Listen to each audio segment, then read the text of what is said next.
Film crew all in there. She's in there like, oh, hi, I'm babe. I'm like, it was the most awkward thing in the world. What the fuck did I sign up for? Literally. But I'm like, oh, it's a bad idea. I'm getting camera time. Like, like whatever. Like, fuck it. And then the next day, like, literally, like, I'm meeting the girl who allegedly like found me or whatever and like brought me into the shop.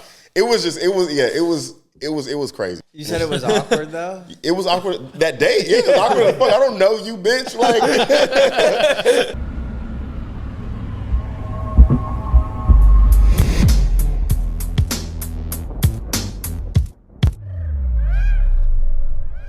This episode is brought to you by ZIPPIX Nicotine Toothpicks. ZIPPIX brings you a totally satisfying, convenient, and great tasting way to curb your nicotine cravings. Now you can get your nicotine fix anytime, and I can attest to that. I love ZIPPIX, especially for when I'm tattooing. I don't feel the need to smoke cigarettes or hit my vape. I can just have a toothpick in and run completely through the session. I love it. Not only do they have the nicotine, but they have the caffeine and B12. I love having those options. Ditch the cigarettes, ditch the vape, get some nicotine-infused toothpicks at ZIPPIXtoothpicks.com today. Get 10% off your first order by using code Unemployable or CAMSUCKS. Your lungs will be glad you did. You must be 21 or older to order. Warning, nicotine is an addictive chemical. Zip more, smoke less with ZIPPIX nicotine toothpicks. It has come to my attention that a lot of you come here, watch the content, and don't subscribe. And that fact has been proven by those around me with a number figure of 90%. What's going on? You come here every week, you watch, just hit subscribe. That's it. That's all we want. Don't be a dick. Just hit the button. Thank you guys for joining us on today's episode of Unemployable Podcast. Today we have a very special guest, Kevin Laroy. Thanks for joining us, man. Oh, thank you for having me. Yeah, super excited to have you.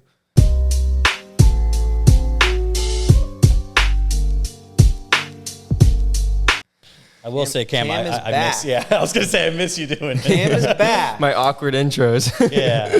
Where did you go? Were you gone? He was gone for an episode. Yeah. Oh, okay. Episode or two. Was it one? Or Yeah, I think two. Two. Two. Yeah. Yeah, we keep telling people different stories why you're not on the podcast. You like the Joker, dog. None of them make you look good. I bet. All right. Model Citizen used to be cool before Alex started wearing it. Are you tired of being unattractive to everyone around you? Well, not anymore. With the Model Citizen apparel, you'll be beating them off with a stick. Finally, tattoo clothing that is actual quality, that I can wear around and feel good. For real though, the quality of these clothes is top notch. This is like nothing you've ever seen before with a tattoo company. This isn't some Gildan bullshit. These are quality, hand-picked clothing. They have everything from vintage styles, oversized clothes, modern tees. Go to themodelcitizen.com. Get them before Alex does. So it sounds like you were creating a lot as a kid, like not just like drawing, you're doing the fashion. Was there anything past that? I mean, so it's crazy. We've dabbled in a lot of different shit just because, like, my cousin, he was big into, like, well, he was big in a lot of different shit, but, like he ended up being a barber. Like, he opened up a couple shops. He actually just opened a brand new shop in West Hollywood. But he was cutting hair. My sister was really big into theater,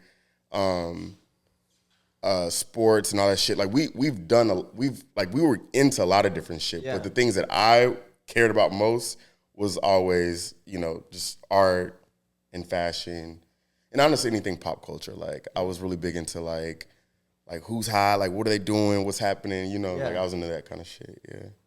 So that was kind of obvious from the beginning that, like, hey, I'm going to pursue, art and fashion. Yeah. Okay, cool. I just knew. I just Yeah. dog, I had a clothing line and everything when I was a kid. What was it called? What's it called? We'll skip that question. But like in real life, like, and it's funny. I was actually just talking to my cousin about that. I was like, dog, we were literally in like the 7th and 8th grade, like really doing the work, like manifestation, like manifesting things without even knowing what we were doing. You know, like I remember we were actually have real life conversations about who we wanted to be when we were adults. Like, I mean, in vivid detail, and literally just like, we were also big into, like, when we were kids, we was big into like Legos and shit, like just building all type of crazy shit. But we would like be building this shit even younger and just be like really talking about, those are the conversations we were having, like, what, not just like, oh, I want to be a doctor, I want to be a lawyer. It's just like, no, like specifically, like I'm going to have my clothing line, I'm going to be styling and designing for these people, blah, blah, like, and it's crazy to talk about it now because it sounds fake when I think about it, but, or when I say it out loud, but I'm like, nah, these are actual conversations as kids that we were having. And I feel like that is a powerful force. Yeah. It's to know what you want and make it real. Even now, like, that's why I say, like, I think kids are really good at manifesting things, whereas like adults, we let like bullshit cloud our imagination and like our clarity, right. You know, because I'm like, you can manifest anything. I feel like I'm a master manifester. Yeah. Yeah. You manifest? Sometimes. All right. What you manifest? Do I? Yeah. Yeah, he does. Because you can't, bro. It's like, ooh, as soon as failure creeps in, it's a possibility. Right? Yeah. It's a major possibility. Yeah. So, because there'll even be times where I'm like, man, this is like too much. And I'm like, no, it's going to happen. Yeah, even if like I'm not manifesting, I'm more just like trying to get out of that negative mindset, you know? Yeah. Just like look at the positive side of it, you know? But sometimes like things go so like beyond what I ever thought they would. I'm like, I don't even know where to go from here. Yeah. You know, yeah. I didn't plan this far. I didn't plan this far. You know? Nah, that is something I would say though too. Like the things that you do imagine, like even when I think about tattooing, and I remember when I first got introduced to tattooing, I remember I was thinking to myself, like, mind you, I was 19 years old, and I was thinking to myself, like, okay, like if I start tattooing, who would I be tattooing? And I was like, okay, I just graduated high school. I was like, I got everybody at school. I was like, I have a pretty big family, and all my family's friends. I was like, I still have family in Missouri. I was like, I can travel out there and tattoo them and their friends. I'm like, shit, my shit is set. I have a career. Yeah. You know, and you think about it like, damn, that was the cat. For me, I'm like, that was like the cat. Yeah. You know, and then you just fast forward, and it's like, damn, like, you take this and you apply it to now, where it's like the things that you want right now, think about how much further things can actually go than what the cap that you're setting for yourself, you know? Yeah. Yeah, so I try to apply that to everything. When I think about like what I want to do with tattooing then and where it's actually taking me, I'm like, oh, well, shit can go 10 times what you're thinking. Do you think if like 19-year-old Kevin saw you now, he would be like, this shit is crazy? No, he would be like, shit, it's lit. Like, fuck what's going on right now. It's lit. And like, if you could give like some advice to like yourself when you first started, what do you think it would be? You know, that's like the most simplest, most complex question. Yeah, I'm like, tough. Yeah. I would say honestly, because I still have trouble with this right now, is just not harping on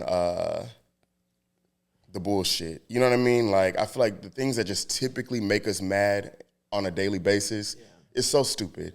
And like how much of your day is fucked up by some stupid shit. You know what I'm saying? And it's just like, if you really think about it, you could have a really good day every single day if you just let dumb shit or like insignificant shit roll off your shoulders. And that's one thing I try to do as much as possible. Is just like, even if it's someone else, and it's just, a lot of times, I feel like 90% of the time that someone else makes you mad, you had nothing to do with it. You know what I'm saying? And it's just like, all right, it wasn't really directed at me. Like, I can let that go. Yeah. So I just try to do that. I think that's really wise advice. I'm always talking, when I have the opportunity, I'm always talking and asking questions to like people that are way older than I am. I'm not right? way older than you. No. I'm not way older I don't than mean you. you. I don't mean you. I mean, like, my grandparents, like, okay. people in that, because they're almost like at the end. Yeah. So it's like looking back now, like, you see the whole picture. Mm-hmm. Something I don't even have, like, half the concept of. Like, what is your advice, or what wisdom do you have? Yeah. And almost all of them say what you just said. Like, I wish I didn't spend so much time being mad at this friend, or I wish like, forgiveness, pretty much. Like, I wasted so much time being so angry about this or this situation, and they're just like, none of it matters. Yeah. None of it fucking matters. Like, what? No, you can think about a year ago, like shit you were going through a year ago. How much of that shit matters? Honestly, money lost, money spent, friendships lost, friendships gained. Like a lot, like arguments that you had, you don't even remember. You remember how you felt about it, sure, but like you don't like a lot of shit doesn't matter. You know what I mean? Like forward thinking. Like, what are your goals? It's tough. It feels like it matters sometimes. Like, at the time, Yeah. I mean, and that's the thing. I always say this because we're all human. I allocate a certain amount of time before I'm like, get over it. You know what I'm saying? Like, I'm about this, even with my friends. Like when I feel like we'll talk about shit, like, yeah, this is your time. We'll talk about shit. But like a lot of my people know, don't come to me too much with the same shit. Right. I don't want to sound like I'm a Capricorn. I'm like, it's like very, very logical. Like, all right. You can complain once. Yeah. Complain once. Next week, if it's the same, it's your fault. You're not doing anything. Yeah. Or talk to somebody else about it. Yeah. You can practice that shit daily, because sometimes I'm driving, I'm in a good mood singing, and someone cuts me off. That shit will ruin the entire drive. Like, they just fucked up my day. Yeah. No, I feel it. I feel it. These are daily practices. I swear to God. Yeah. Like, I don't like being mad. I'm that person. Like, in relationships, I don't like arguing. Like, friendships, I don't like being mad. And when I feel like when people actually are trying to make me mad, like, I will blow the fuck up. You know what I'm saying? And like, then I'm like stuck in this position. Now I'm resenting you for making me feel this way, for putting me in this position that I try so hard to stay away from. Yeah. So like, it's a daily thing. I just feel like you have to just be conscious about it. Yeah. You seemed pretty mad when John kept getting strikes, though. I was. Look, I was pissed. Gotta let that shit go. I was pissed. Cam, if you can go back to your younger self and give him some advice, what would it be? Probably to wake up earlier. So if you can go back to last week, what would you tell yourself? Like yesterday, dude? Little Cam. Probably like the patience thing. Don't linger on dumb stuff. Like, drop resentment, shit like that. It is cool when you apprentice somewhere and then you start tattooing. It doesn't happen right away, but eventually, all those people that you had resentments towards, they look at you as an equal. Yeah. It takes a little bit, but you're almost like accepted, and it's like, cool, now you're a tattooer just like them, and that's a cool feeling. Yeah. And what's crazy is like you can feel like when that switch happens. Yeah. Like it is literally like a night and day. They kind of stop asking to do bullshit. Yeah. No, literally. And then they're like, you want to go smoke weed? Like, Our apprentice at our shop, I was like, Alana, she was, her apprenticeship like ended like not too long ago. And like out of habit, I was like, Alana, can you hand me that? And I was like, green soap as a friend? Like, yeah, like it was started like when you started to hesitate to ask me stuff. You're like, please. Like the instant you threw the please at the end, I was like, whoa, dude. Yeah. THORUM. THORUM has unique quality crafted products for everyone. They specialize in men's bands, but they also offer matching sets and women's engagement rings, stackable pave bands, and watches as well. Go check these guys out for all your jewelry needs and use discount code Unemployable for 15% off. And I feel like that's like a thing you kind of don't understand as an apprentice when you're first learning, and you're like, you like don't know what the fuck you want, and then it's like your mentor also like can't really help you yet because like you're lost, and it's like I feel like a lot of apprentices will blame their mentor, and like I'd be lying if I said like I hadn't, but it's like, who's your mentor? Oh, me. You're blaming me? Did you have a point early on where you kind of hit a low point or got really discouraged and maybe started to doubt yourself? Yeah. A few different times in my career. Like, I'll say the first time was probably because I tattooed out of the house for a very, very long time. Right. To the point where, like, I was making decent money, but I feel like I was not getting better. Yeah. And I tried to do a shop, and it was like a street shop in like downtown Dallas, like next to a bunch of bars and shit. Like, didn't get any clientele at all whatsoever. You know, like people were in there fighting for walk-ins and shit. And it was just like, all right, like this ain't it, you know? And it's just like, all right, like what do you do? You know, and honestly at that time, this is me probably like 8 years into my career, 7-8 years into my career. I was like, well shit, I'm gonna just try to do fashion again, you know? And I went back to school. No, I was like 5 years into my career. I went back to school and I was like, that's what I'm gonna do now. I'm gonna be more into fashion, yeah. But then I feel like it comes and it goes, you know, and I feel like even now, because it happens, like that feeling you're talking about, it happens. But now the trick for me is just and I apply this to everything across the board, not just tattooing, but always have something to be excited about. You know what I mean? If it's a convention, if it's traveling, if it's, you know, a back piece, whatever it is, like you should always have something to look forward to. Otherwise, your shit's gonna be stale. You know what I mean? Like, again, with everything, with family, with your spouse, whatever, like whatever you're doing. Yeah.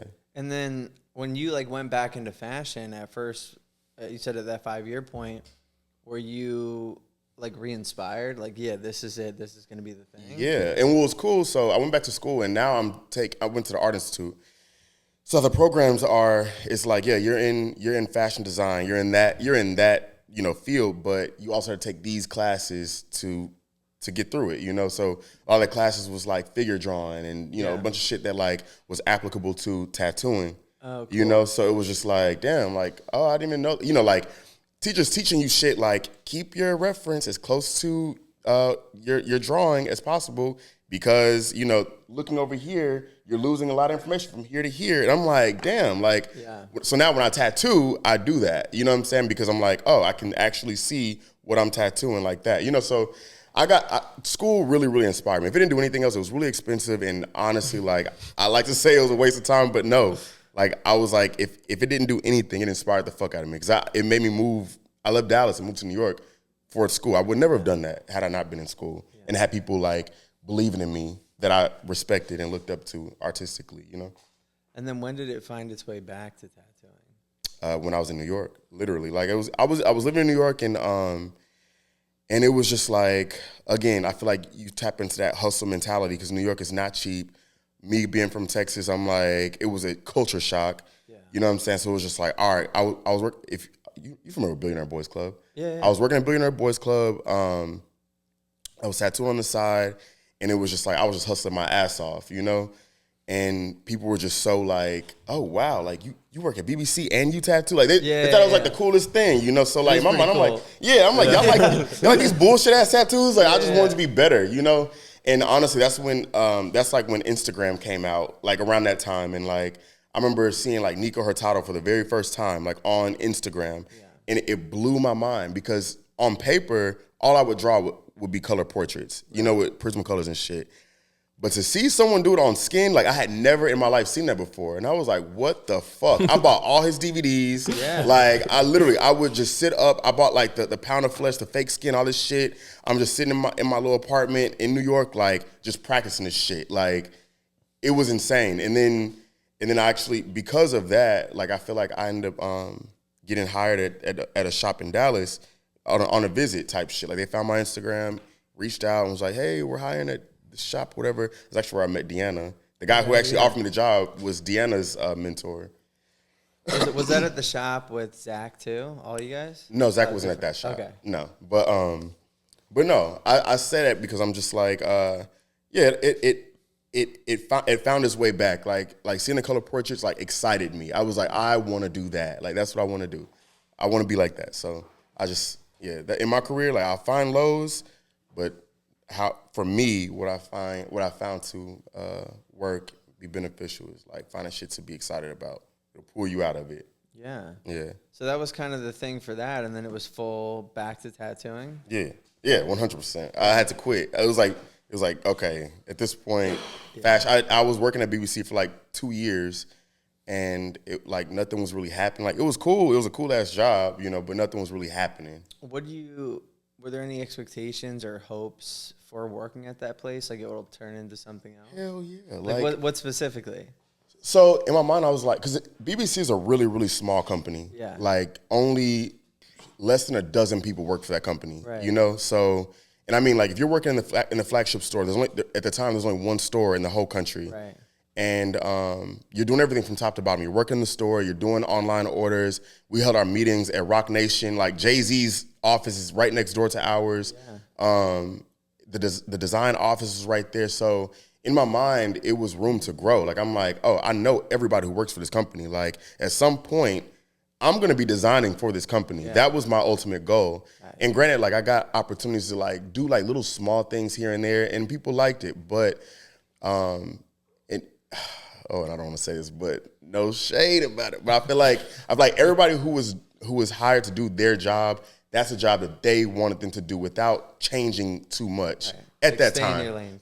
Stay in your lane type of shit. Yeah. So if I feel like I can't progress, I have to like rearrange, you know? And that's the cool thing about tattooing is just like, for sure, like whatever you put into this shit, you can get out of it. No, you don't have HR to tell you when to progress, you know, like it's all based on what you do. Right. Yeah. Just free. Yeah. Like cool. Like we were talking about, like when you're kids, like just work as hard as you want, and then those are the rewards you get. Literally, whatever you want to do, you can do it. Are you tired of using ink bottles that are spelled correctly? Do you find yourself texting during ad reads for companies? Well, I do, and that's why I use Allegory Black. Are you tired of your black arms looking blue? Do you suck at tattooing and you want to get better? Use Allegory Black. Allegory has normal black and ultra black. Just when you thought it couldn't get any darker, they put out ultra black. Use Allegory ink. It's the best ink on the planet. Go to allegoryink.com and use discount code unemployable for 20% off. I know, it's crazy. It's so much money. You really should pay full price, but we have a discount code. Right, Alex? That's right. We were talking about that. Like, especially like traveling so much, and I know you're traveling a lot right now and meeting new people. Like, anytime I'm meeting someone that I want to meet, I'm like, oh, please be cool. No, dude, that's literally, I'm like, please. Yeah, dude. No, I swear to God, that's how it was, just because I was on topic, but that's how it was with Nico. It's like, please, God. But no, I agree. It's like that. Like, you meet everybody, and it's just like, all right. Like, because in my mind, I'm like, I don't think I'm a big artist. I'm just like, it's just like I'll meet people that I'm like, oh shit, like that's so and so, you know, and you just want to be cool yourself, you know. Yeah. But same. I feel like I've had nothing but pleasurable experiences with I'll say 90% of people I've met. Yeah. Because tattooers at the end of the day will still be tattooers, you know. So you'll run across your rough bunch. Dude, even 50% would be better than I thought it would. Yeah. No, for real. Yeah. And then when you came back into tattooing, you said you were inspired by the videos, and now it's like, cool, we're back to tattooing. Mm-hmm. What did you see, like exponential change in growth from before when you were tattooing? Because you were probably off to the races. Dog, no? Like I swear to God, like that time, that moment, like when I started working, this is now 2013, I think. Yeah, 2013, I was working at Cat Tattoo. This is when I was with Deanna. I was working for maybe 10 months. And for those 10 months, it was color portraits. That's all I could give a fuck about. Okay. And I was like, I had this one guy who worked with one of my cousins who he had a white leg. I said, give it to me. Yeah, and he gave it to me. And I did 6 color portraits back to back, all of them. Like I did Jules from Pulp Fiction. I did Miss Doubtfire. I did The Mask. I did just a bunch, just pumped out a bunch of Macaulay Culkin. Just pumped out a bunch of fucking color portraits on him. Deanna actually has my 6th color portrait I ever did in my life. That the big ass Elvis on her leg. But that's all I gave a fuck about. And with every portrait that I was doing, yes, I was like, okay, like you were saying like rip it apart. Like I'll rip that shit apart every single time. I'm like, all right, come back next week. I want to do another one. Yeah. And they got better every single time, like a lot better every single time, to the point where I went to my first convention. I didn't tattoo there. I just was like, all right, like I was scared to go. Yeah, I was like, I was scared to go, but let's go.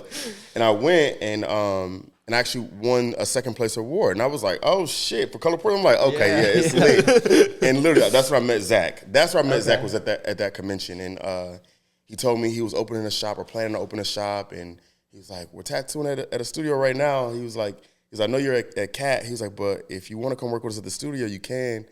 I went packed all that shit up. I was like, I'm going to go work with Zach. So, but working with the 10 months at Cat Tattoo, and then really when I started working with Zach Singer, and it was him, Kevin Hicks, Danny, and me. I learned so fucking much. And honestly, it was crazy because when I started working there, I was like, oh my God, I'm the weak link here. Like, and I'm very competitive. Like, I have a very competitive spirit where it's just like, on one side, I want to quit. Like, I'm like, oh, I'm so uncomfortable here. I don't want to be here. Like, I don't want to be the weak link. But on the other side, I'm like, nah, give me a little bit. Give me a little bit of time. You know, especially if you're working around people who don't mind sharing information. It's like the imposter syndrome thing we were talking about the other day, you know? Like, and I feel like I get a little bit of that too because of the higher caliber artists I'm around. It can be a little off-putting. But if you can look past that like you did, you know, and be like, how can these dudes help me? Yeah. Like, especially when people want to help you and make it okay. You know what I'm saying? Because it could have been a lot different. Like, they could have been on some shit like you don't know this already. You know what I'm saying? Like, type gotta shit. Step it up. Or get the fuck out. Literally, it could be that. You know, but thank God it wasn't. You know, like they're like, oh yeah, use these needles. Why are you using that machine? Like, what? You know what I'm saying? Like, I'm like, oh okay, like yeah, fuck it. But it was those 2 years that really shifted my career. And I mean, at that point, I've been tattooing for a long time, technically, you know? But it was those 2 years where I feel like I changed my environment, and it was just like, all right, like you have goals set, and you have now the tools to achieve those goals. It's like, dog, should have changed like that, like real quick.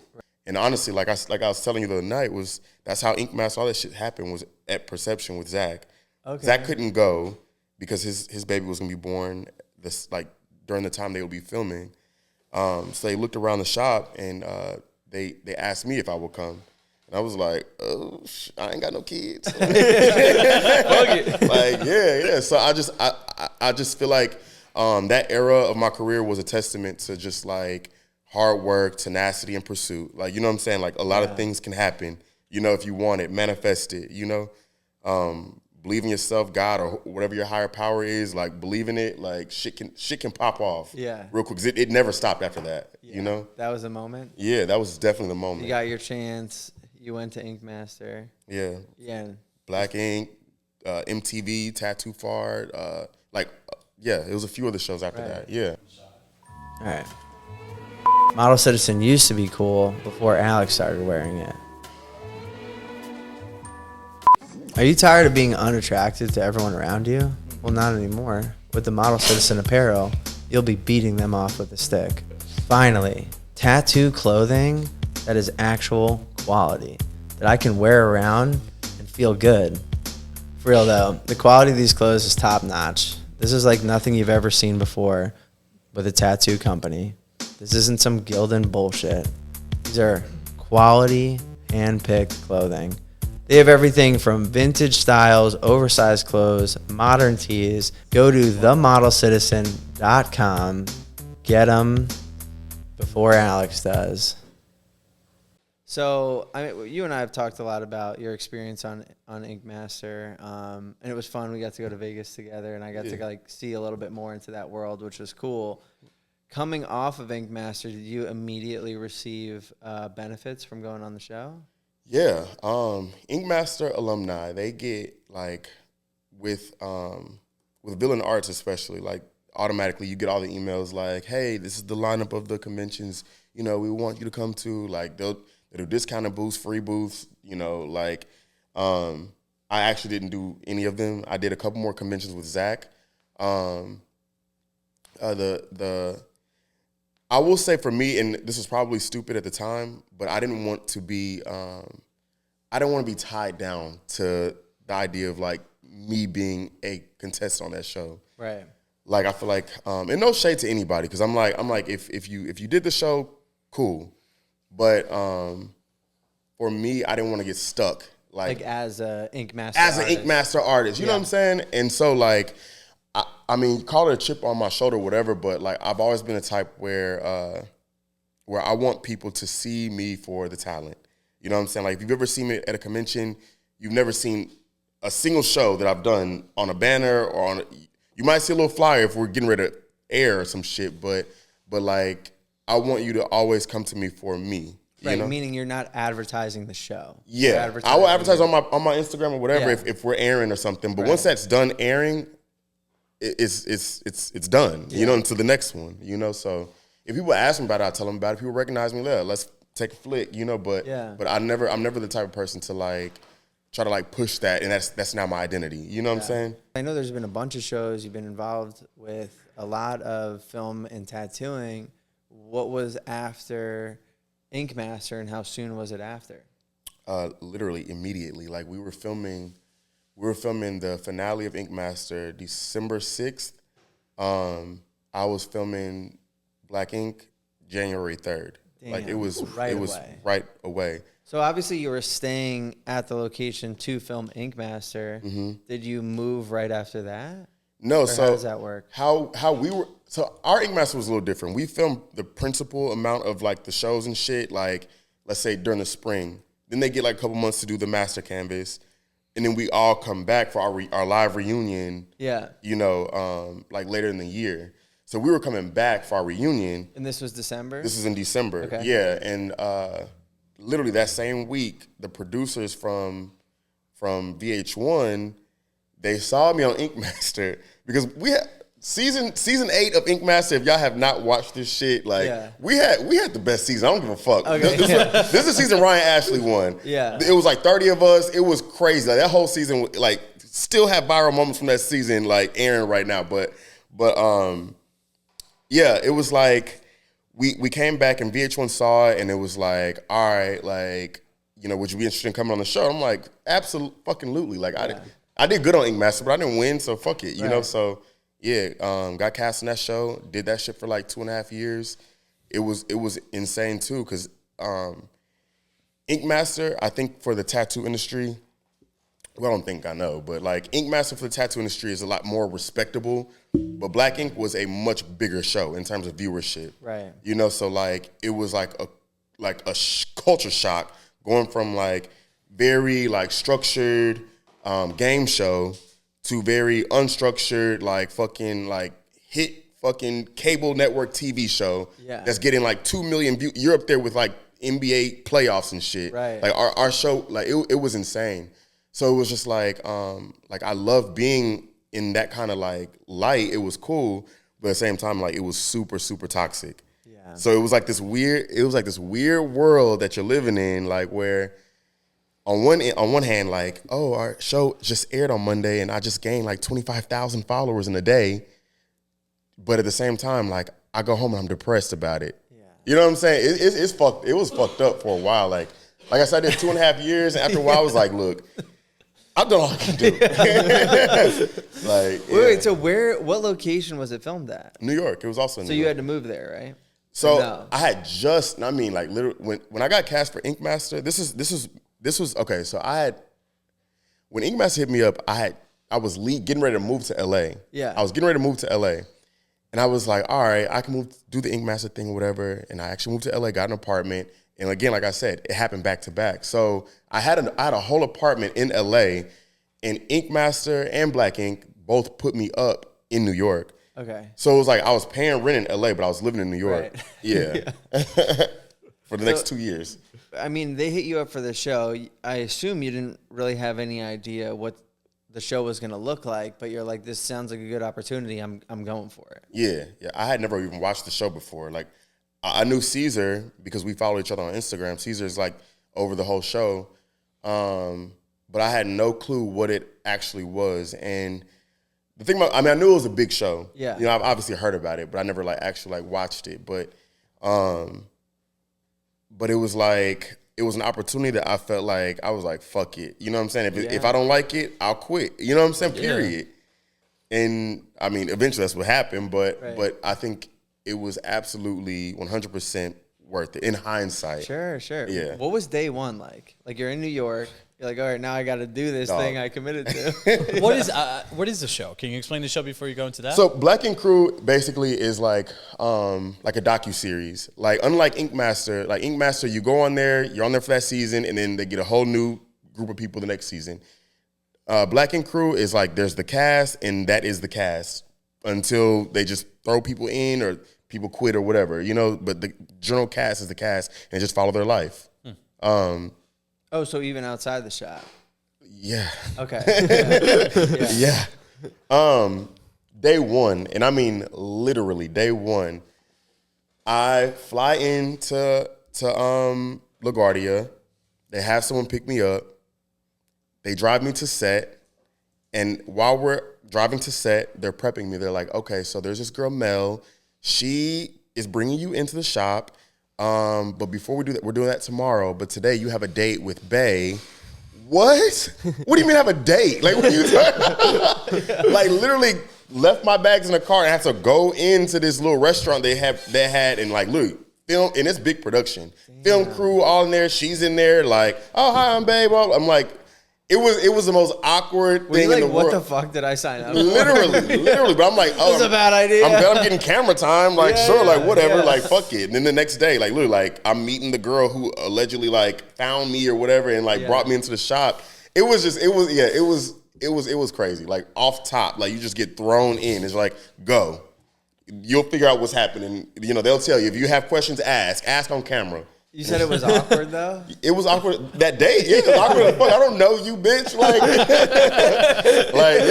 it was awkward as hell. But and that's the thing. Like, it was awkward, but also too the idea of it was exciting. It's like you're literally here. Like, I like filming the show. It was cool. Yeah. Like, they get you whatever you want. Like, you getting an extra check. You know, it's cool. But over time, it was just like, dog. It was a lot of like bad shit too that like the producers were doing just for like ratings and shit, like trying to like literally destroy people's lives for ratings. Yeah, but how'd the date go? I mean, honestly, it's crazy because I personally didn't catch the worst of it, but mine was enough, and honestly, seeing what they were doing to other people was enough for me to be like, all right, like just. Again, I'm about environment, and it's just like this environment is wearing on me, you know? So it's like, I gotta get the fuck. But was it like cool in the beginning? Because like what you just described, to me, definitely sounds nerve-wracking and awkward, but also maybe a fun challenge. Yeah, no, right? That's exactly it. Yeah. And then, so I feel like in the beginning, it would feel like that for a little bit, like fun challenge. All right, let me hit this next scene, different setting. Let me do this. Let me do that. And also two things. So you're filming for a while, and but nothing's aired yet. Right. So literally, like we're traveling around, like they're taking us on cast trips and shit. And like when people see like, dog, like you would think it was like the fucking Beatles. Like I mean, you would get into airport, people were like, oh my god, can we take pictures? Blah, blah. But like pushing me out the way, nobody seen me on the show yet. You know, and I'm just like waiting, like fuck, I can't wait till this shit airs. Can you take this photo of us, man? Because like until then, you've had none of that, right? I mean, or a little. No, I mean a little from Ink Master. So like what I've learned is just like again, like people know me from Ink Master, but it's never been like that, like how Black Ink is. You know what I'm saying? Like Black Ink has a cult following. Do you have any examples of some of those points where you're like, I don't know if this is worth it anymore? One, I remember talking to, I can't remember if it was my sister or my mom, but I was talking to one of them one night, and you know, like when you talk to your family when you haven't seen them in a while, you just want to hear how their life is going. They want to hear how your life is going. And I remember the only thing I had to say was all negative shit. Everything I had to say was negative. And I was just like, that's not who I am, you know? And it was just like, all right, I hate that. And they get into full-blown fist-fighting altercations on this show. And I'm just like, y'all, like, I remember we wrapped that very last scene, and that was the very last scene of the whole season. 22 episodes done. And they were like, we have the house, you guys, for like an extra 3 days. If you guys want to stay, you can stay in the house. And look, this is probably like, it was probably like 2 o'clock in the morning. I was like, get me my ticket. I was like, I need my ticket like now, like 6 a.m. I need to leave. I'm packing. And I remember leaving. I remember literally getting my shit together and leaving. I was like, I'm not coming back. And then, like I said, you get those 3 months off. And by the end of those 3 months, I was like, okay. I made up my mind. I was like, Kevin, if they call you to come back, just give them a ridiculous amount that you require for you to come back. And I remember I was like, and if they meet it, then go back. Right. It'll be worth it. If they don't, then fuck it. So literally, now here comes a call from the producers. I'm like, oh, here we go. So you're like nervous? Well, I'm just like you just know what's about to happen. Yeah. So I answer the phone and it's just like, hey Kevin, how you been doing? Blah blah. I'm like, oh, I'm good. What's up? All right, we're starting it back up again. We're starting New Orleans. What's up? Like, we're about to get your ticket. Blah blah. I was like, $6 million. No, literally. I got a number. I was like, I got a number. I was like, I can't do it. I was like, unless y'all meet this number, I can't do it. And she was like, Kevin, like, okay, you know we can't do that over the phone, blah, blah. You have to come here first and blah. No, bitch. Like, you know how much I told her, I was like, you know how much you're making before you go to New Orleans. I wonder how much I'm making before I go to New Orleans. Let's talk about that and we'll go there. They called me every day for like a week straight, trying to, like, we have your ticket. I don't give a fuck. Like, I'm not going. Unless you meet this number before I get on this plane, I'm not going. Yeah, and it was like, and them phone calls stopped, and it was just like, that was it. Yeah, but yeah, Black Ink was fucking nuts, to say the least. Because you said 2.5 years? Yeah. I did 2.5 years with them. Yeah. And then when you left, did it feel like a breakup? Dog, and it's crazy because I didn't want to disappoint my family and friends. Like, that's really what it was. Because it's just like, for them, they don't know what the fuck is going on. They just see that, like, their friends on this glamour, or brother or whoever's on this glamorous ass big TV show, you know? And also, too, like, with the people that just watch the show, I didn't want people to think, like, oh, he got fired. Oh, he wasn't good enough to be on it. You know what I'm saying? Like, you don't want that either. Yeah. But at the same time, like, dog, like, I don't give a fuck. You know? Like, it got to be that. But thankful I was okay. Like, I have friends. Like, I'm nice to everybody. You know, I respect everybody. To the point where you don't even realize that you got people in your corner. You know, so they threw my name around to do that MTV show, which honestly was supposed to be a VH1 show. A lot of people don't know this. Black Ink threw your name out to, like, the producers? The producers, That's kind of cool of them. Yeah. So, yeah, like, if you with the number right underneath. Well, they're like, by the way, Kevin cost this much. No, I mean, shit. That's well. It was funny because at first they just wanted, like, I don't know if you guys heard about Tattoo for on MTV. It's hosted by Nico. I can never say his last name. Tortorelli. I think that's how you say it. Sounded good. Yeah, and then Snooki was the original host too. But originally. It was supposed to be on VH1, and it was supposed to have, like, a bunch of different artists from Black Ink, and they shot 2 pilots, one for VH1 and one for MTV. The MTV one ended up getting picked up, but it was like all that shit was happening at the same exact. Again, it was like overlapping. Where it was like, all right, it's not as big of a show, but fuck it, like, I don't care. You know, it's a cool opportunity. So yeah, I'm like, even though I was quitting, I still had that to be excited about. So you went right to that. How long after was, like, that phone call that MTV happened? Oh, it overlapped. That's what I'm saying. Like, I didn't want to quit the Black Ink, but I was like, shit. Like, if this shit gets picked up, I'm good. You know, like, I filmed the pilot while we were filming Black Ink. Oh, okay. Yeah.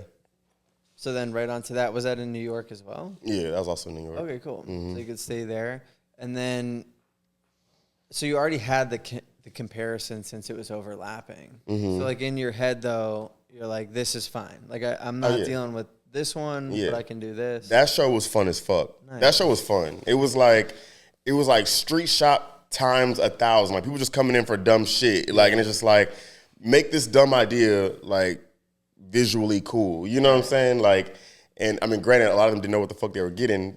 They were getting tattoos for each other. I don't know if you know the premise of the show. It's like, like, it's like if y'all two came on the show, you choose a tattoo for him and you choose one for him. Right. Yeah. And then you're like, why do you get it? And I've seen some pretty bad ones. Yeah. That was some crazy shit. But I'm like, the people on there, I feel like the contestants on there are the contestants on Ink Master. Like, you you just coming on this show just to get a fucked up tattoo is crazy. You know what I mean? You might get a good one, you know, but you're lucky. Chances are you're gonna get a bad tattoo or like something that you didn't really want. But anyways, it was a super, super fun experience. Honestly, out of all the shows I did, that one was like the most fun. Like we used to have so much fun.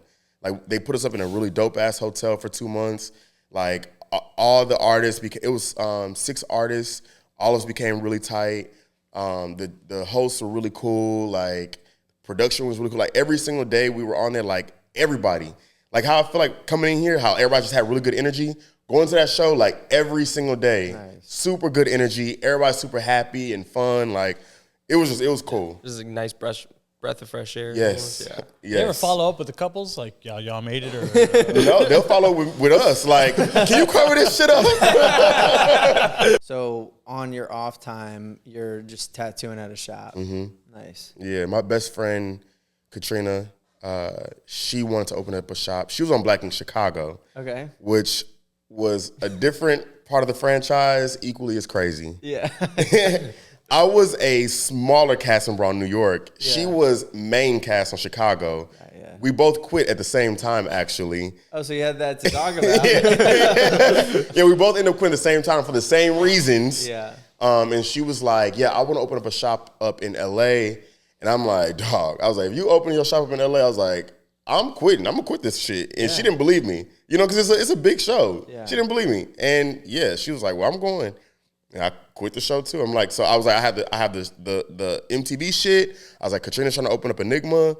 I was like, yeah, I'm cool. And so that's what we did. When I wasn't filming, yeah, we were literally just trying to make Enigma like a really cool shop in LA.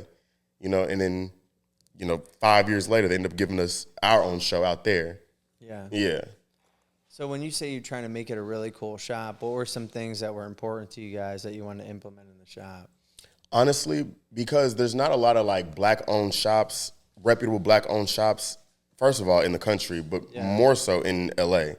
And so that was a huge thing for us. It was just like, all right, like, let's run this shit, the right way. We want, really top-tier artists, like, and, even if it's an artist that just has potential to be, that was really, really important. So it was just like a place that people could feel like, welcome. You could feel like you could learn something here, and yeah, I mean, honestly, it happened almost immediately. And I feel like just based off the intention alone, it was just like we all cared about the art, the work. Like, again, we were coming off hella TV shit, but at the same time, it's just like, again, that's not like our identity. Yeah. Like it was very much about like the passion of like showing, like a black artist in a different light that hasn't been shown yet. Tat Toolkit. You guys need to check this out. If you want to improve your digital designs and increase your tattoo productivity, then this is the site for you. Tat Toolkit offers digital designs, stamps, reference pictures, stencils, brush sets, and so much more. Whether you're just starting out or you've been in the industry your whole life, these tools will benefit you. What I love about Tat Toolkit is we're constantly working with new artists to really build an online community. You will get an inside look at the design process for each artist we work with. Tat Toolkit will offer everything from the tools these artists are using, the designs they're creating, online seminars, merch, and more. This is a great place to interact and connect directly with the best artists in the industry. You guys need to check this out at tattoolkit.com. And don't forget to use code CAMSUCKS for 10% off. Kevin, thank you so much for joining us today, man. Thank y'all. Yeah, awesome episode, dude. Super happy with that. Yeah. We'll catch you guys next week. Guys, hope you enjoyed the episode. I know we joke around a lot and get wild on some topics. But one topic I take very serious is addiction. If you or anyone you know is struggling, don't be afraid to reach out and get the help you need.